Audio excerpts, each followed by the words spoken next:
Hello guys, welcome to my humble YouTube channel where I bring you fanfiction that will brighten your days.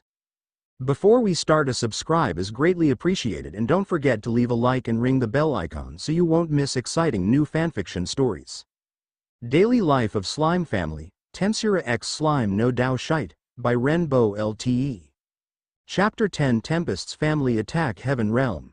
After the event where Rimuru shakes the whole heavenly realm, all the gods held a meeting. "Do you guys really want to let that foolish mortal shake us like this? We're gods," said one of the god, clearly showing his pride. "You shut up. You don't know how it really feels back then," said the reincarnation goddess. "Who, aren't you just coward?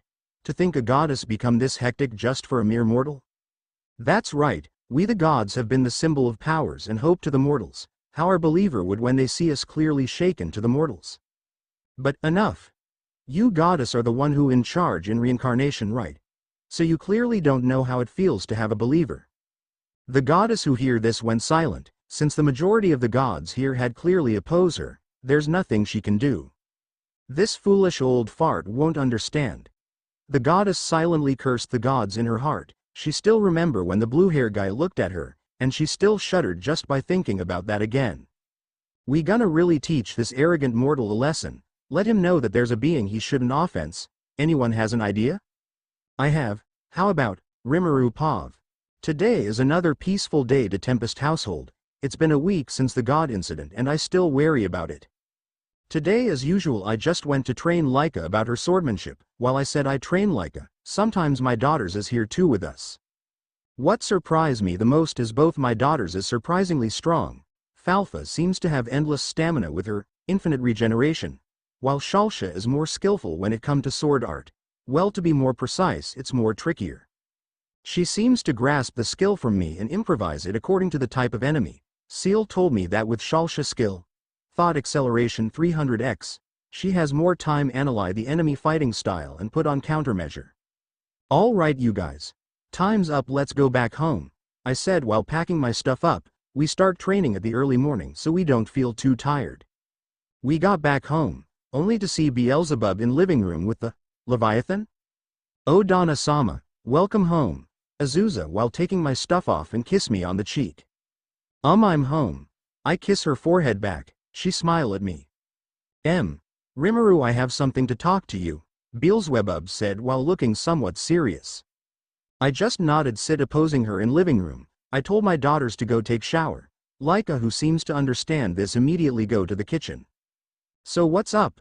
I asked. "Listen here, I don't know what happened, but it seems the holy night from the church going around this area." "So, what's the problem?" "I don't know the details, but it really seems suspicious since the nearest church is at human capital city." "I see. Well, it may be because they want to search a candidate for a holy maiden," Beelzebub said with nonchalant expression. "I'm a bit interested about this holy maiden thing, but oh well, it's not my business." "Donna-sama, Beelzebub, come here, I make some pudding," Azusa shouted from the kitchen. Me and Beelzebub head straight to the kitchen. After some time, Beelzebub go back to her home because she seems to slack off from her work. Me and my family now is chatting in the living room. I told them a fairy tale about a certain place named Tempest. "Wah! A country where countless race live in harmony. I want to go there, Papa," Falfa said while jumped to my chest. "Donna-sama, perhaps we should go to a wonderful place like that as our honeymoon destination," Azusa said. "A dragon who gain immense strength from a holy scripture. How interesting," Laika said quietly. "Someday, I will you all there, I resolve in my heart." At the evening, Laika said she has to go somewhere, and our daughters too went out to play at the village.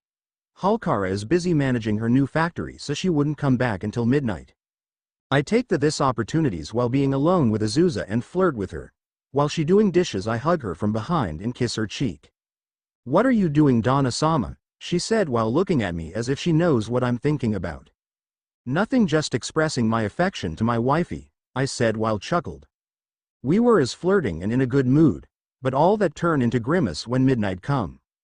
I certainly remember, when as said to my daughters, "Don't go too far, and come home before sunset," but they both never come back. Chapter 11, God Wrath Falfa Pav. After me and my sister got a permission to play outside from Papa, we head straight to the village. The village is quite far, so we just go there without telling Papa. We only brought our wooden sword to play around with the kids at the village. Moreover, it is for our safety in case a wild monster show up. On our way to village, suddenly a bunch of white-robed monks with red cross pattern on their robes surround us. "My apologize if we scare you girls, but by any chance are you the Witch of Plateau daughters?" asked the man that seemed to be their leader. "Yes, what do you want?" Before I could speak up, Shalsha answer first. "I see. It's nothing but thank you foe make our jobs easier. Catch them." "Nay-san," Shalsha shouted to me when she sees the group of rush toward us. Before the man managed to grab me, I launched a kick the man crotch with my full strength. "Gah! Damn kid," the man shouted, and soon many charged toward us. I draw my wooden sword attempting to at least block these guys. "Fool. Ha ha ha. Take this." The man take out the baton with the intent to knock me out. UGHH, I miscalculated. I thought they were unarmed. The moment the baton hit my neck I feel, nothing? Huh. What? Happened? The impact is so weak. It only tickles me. The man looks surprised too, not knowing what happened. I take this opportunity and hit his neck, making he unconscious. The others just look at me with disbelief. I continue attacking them. After a while, I'm done with the guys. I immediately realized something. "Shalsha." I shouted and look at her, but she too is unharmed. "Nay-san, you done?" I'm now in middle of interrogating, so don't interrupt, Shalsha said while grabbing the hair of the man who seemed to be the captain. "Let go of me, you vile creature. The gods will punish you, damn demon children," cursed the captain with bloodshot eyes. "Shut up, weakling. Now tell us what you knows," Shalsha said with the emotionless eye while breaking his fingers. To be honest, Shalsha really looked like a Papa now when Papa angry, and it's terrifying. Suddenly a dagger flew by and pierced the captain's throat. "What?" I said with shocking expression. "Damn it," Shalsha said, cursing the thrower. Shalsha and I look at the direction of the thrower and see a beautiful woman chanting something. "Dodge it, Shalsha." The moment I realized it, it is too late. A magic with the form of light rope bind me with incredible speed, but Shalsha seemed fast enough to dodge it. "Run, Shalsha," I said. With the thought acceleration 300x, she should be able to escape. But Shalsha immediately charged at the woman attempting to attack her. "Idiot," the woman said. The moment Shalsha's wooden sword wanted to reach, an unbelievable scene happened. Shalsha's arm has cut off with the guy with white armor. "Shalsha," I shouted when I see it. But that is the last thing I see, when suddenly I feel someone knock me from behind my neck. "Pa, pa, ma, Rimuru pav." After midnight come Shalsha and Falfa still doesn't come back. I and Azusa getting slightly worried and went to search for them, but then the gaze that I feel a few weeks ago appear again. My worries slowly turn to anger. I don't want to think about it. But if those gods really touch my daughters, I swear I will. "Calm down, Donna-sama. Everything will be fine. Let's go find them," said Azusa while hugging my neck. Maybe she aware the change in my expression and try to comfort me. Me and Azusa fly out to search the air near our house and found nothing. Then we search in the village. When we arrive at the village, we asked around, and then we find out that the church have been lurking around here for a while. But still, we can't found them. I started to lost my calm, thinking about the possibility that may happen.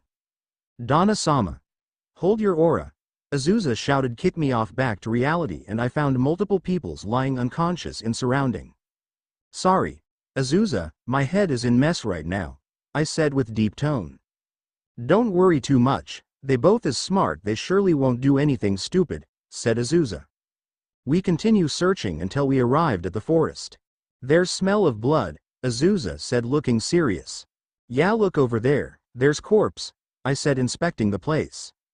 "There's about 7 people from the church lying around here, and there's trace of battle. Less than notice. Master, I detected a trace of holy magic being cast around here. Most likely there's Saintess or Holy Maiden in this group. Greater than. Saintess? But there's no corpse. Did she run away?" "Donna-sama," Azusa shouted. I rushed toward her to find what's wrong. Th, this isn't this the wooden katana you made for them," Azusa said in verse of crying. "Why yeah.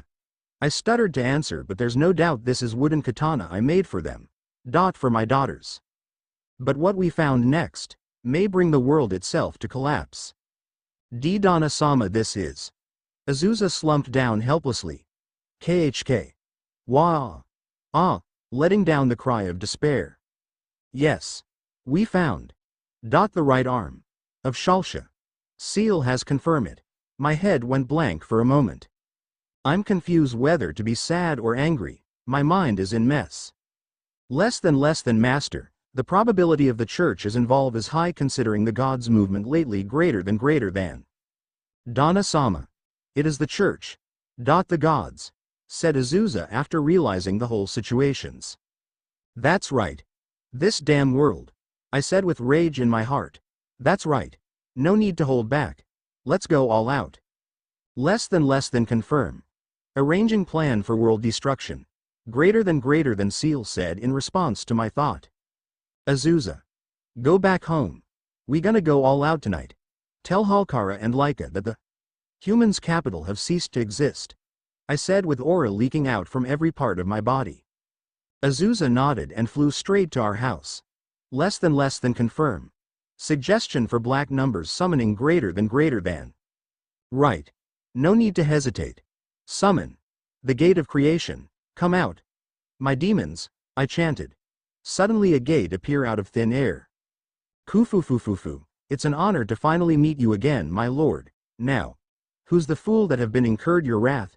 Diablo said while kneeling down. The rest of Demoness Trio appear and doesn't say anything while kneeling. Go and find my daughters. Slaughters the way you like. Fulfill this task to the fullest. Annihilate anyone who stand in my way. I announced.